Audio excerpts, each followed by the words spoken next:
Star Wars only, I don't know what the fuck your problem is. There was an article from Inverse that is titled, Star Wars is at its best when it's made by the fans and not by uninspired executives. And while that title may be a little bit of harsh towards the people who run Star Wars at the moment, it does bring up a curious question. When is Star Wars at its best? When is Star Wars truly something that most people, general audiences, enjoy? And we can use all the Star Wars films and the shows by example. I would even say the expanded universe is kind of a proof in the pudding that some of these fans can make really good stories. And there's a lot of fan films out there that people love and whatnot, but what I really want to look at is the films. All, let's say, 11 films now. I think we have 11 because of the 9 episodic ones, and then Solo, a Star Wars story, and then Rogue One, a Star Wars story.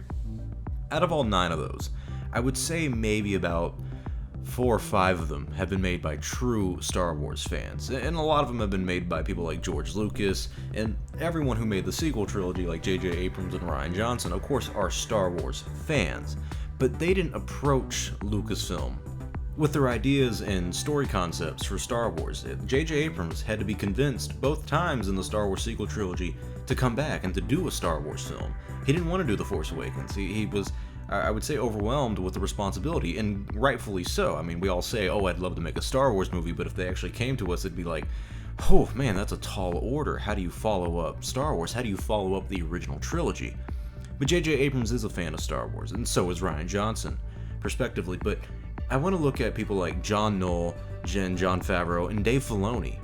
When it came to these 3 guys, John Knoll, if you don't know, was one of the guys who was with ILM during the making of the prequels, and he's really worked his way up the ranks at Lucasfilm for the past 20-odd years.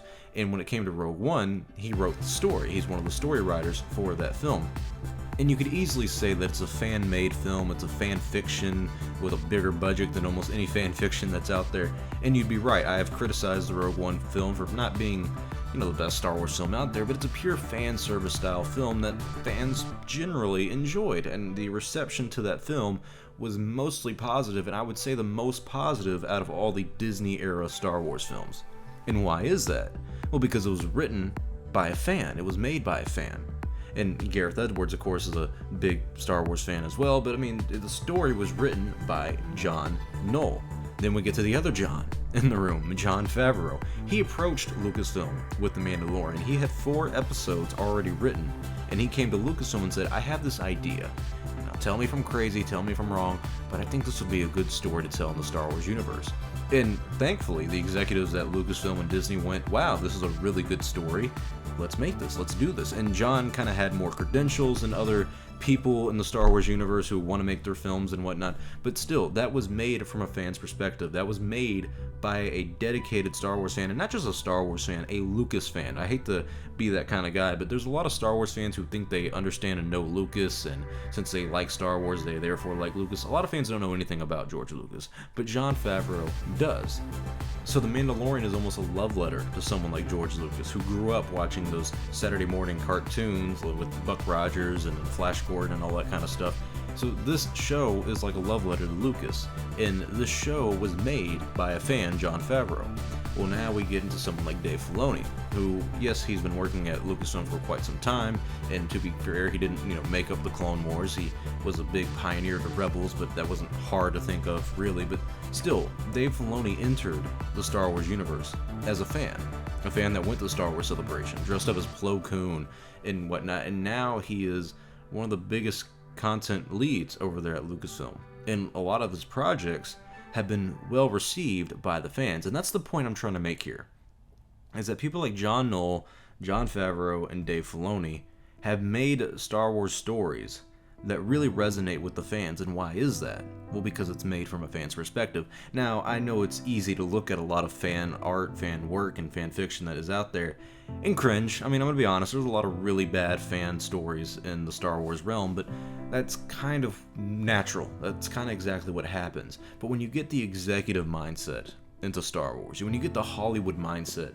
that Disney brought in the second they bought Star Wars, they bought it in 2012. Kathleen Kennedy went from co-chairman to president of Lucasfilm, it was put in a very unfortunate circumstance and situation where the heads of Disney, Bob Iger, Alan Horn, Alan Beverman, looked at her and said, "I'm glad you're here as president, but now we need 3 more films. We actually need 5 films over these next 6 years, and we really don't know when we're going to stop. By the way, we want a few shows, another live action show." There was a lot of content and stuff to make that really hadn't been done before.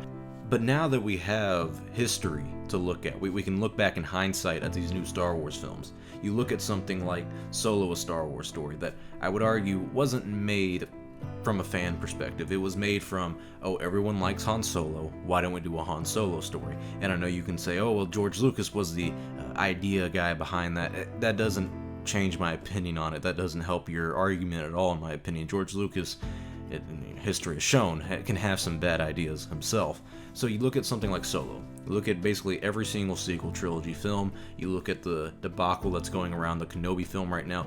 All these things, or the Kenobi series, pardon me. You look at all these projects that have had major production issues. And why have they had major production issues?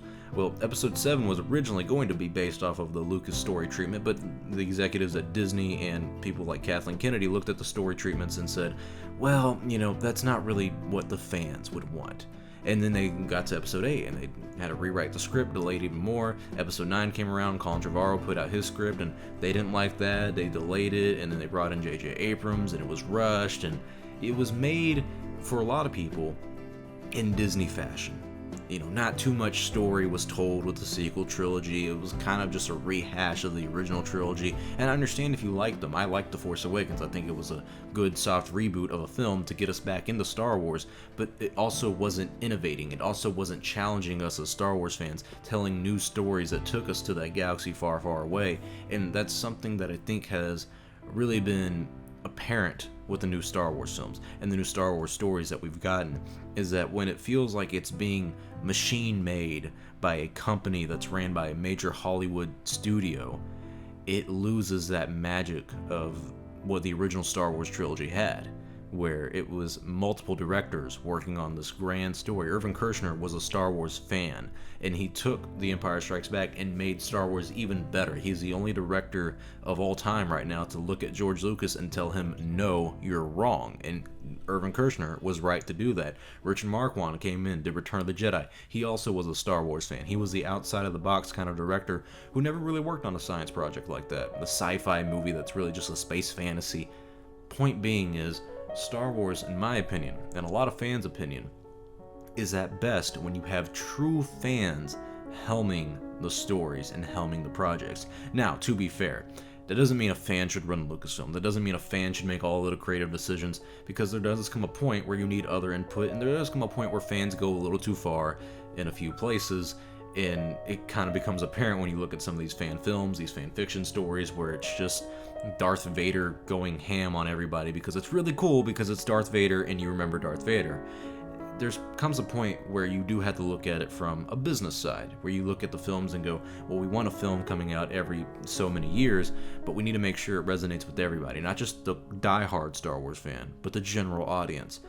That's where the producer comes in. That's where you can bring in a co-writer to work on the dialogue for your script. That's where you can look to other co-producers and bring in a director to kind of helm the story and make it into a more refined, cohesive film and a cohesive show if you're doing something like The Mandalorian. But I just think that now that we've had some hindsight with us, now that we can look back at history and say, you look at someone like John Knoll, who wrote Rogue One, which isn't my favorite Star Wars film, but it resonated with the Star Wars fans a lot better than I would argue a lot of the sequel films. Then you look at The Mandalorian, and I think that's basically universally loved. I would say maybe 5% of the Star Wars fandom don't like it. And I would just say they're wrong, by the way, but still, you look at that, and you look at a lot of the stories that Dave Filoni has worked on, and really the only people who don't like the Dave Filoni stories are extremely die-hard Expanded Universe fans, and some people who just don't like some of the filler episodes that he doesn't really necessarily direct and write, but he, has involvement with. There's a lot of content in the Star Wars universe now that was purely made from fans. And I'm not just talking fans who happen to work at Star Wars, I'm talking fans who wanted to work at Star Wars. Major difference there. And even look at the Expanded Universe that many people miss and love. Those were written by fans. Was it ever canon? Absolutely not. But that doesn't matter because fans enjoyed it. It was made by fans, and Lucas gave them their blessing and let them do it, and he licensed it. It was a great time of fan service, I would say, from the 90s to 2010.